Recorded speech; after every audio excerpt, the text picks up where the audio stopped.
இவங்கெல்லாம் சினிமா மோகம் கொண்டவர்கள். நிழலை நிஜமென நம்பி வந்த கூட்டம். ஏன் விஜய்க்கு இவ்வளவு ஓட்டு கூடுச்சு? அவர் இடது கால தூக்குனா 200 பேரு சீமன பேர உருள்றாங்க. வலது கால தூக்குனா வந்த ஓட்டு அப்படியே சரிஞ்சு விழுது. இவங்க இருக்கக்கூடிய இடம் தமிழ்நாடு அரசியல் களமா இல்ல இந்திய பாகிஸ்தான் எல்லையா? அங்க கொண்டுகிட்டு போய் நிறுத்தப்பட்டிருந்தால் அந்த தீவிரவாதிகள் எல்லா பக்கம் வருவாங்களா? வாள் ஆட்டுவாங்களா? வாழை சுட்டிட்டு ஓடிடுவாங்க. இந்த புரிதல் ரசிகர்களுக்கு இருக்கா? இல்ல. இன்னும் 2 மடங்கு கூட்டம் கூடி இருக்கும். நடிகை திரிஷா, நயன்தாரா போன்றவங்களை அழைச்சிட்டு வந்து மேடை ஏத்தி இருந்தா இன்னும் 2 மடங்கு கூட்டம் கூடி இருக்கும். அதனாலதான் ஒரு புலவர் சொன்னாரு, தமிழர் என்ற ஒரு இனம் உண்டு, தனியே அதற்கு ஒரு குணம் உண்டுன்னு. ஆக சினிமாங்கிறது ஒரு சிலந்தி வலை. அந்த வலையில் சிக்குண்டு சீரழிந்து கொண்டு இருக்கக்கூடிய இனம் இந்த தமிழ் இனம்.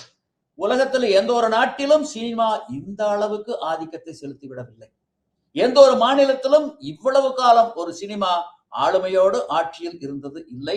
அரசியலில் கோலோச்சியதும் இல்லை, தமிழ்நாட்டை தவிர.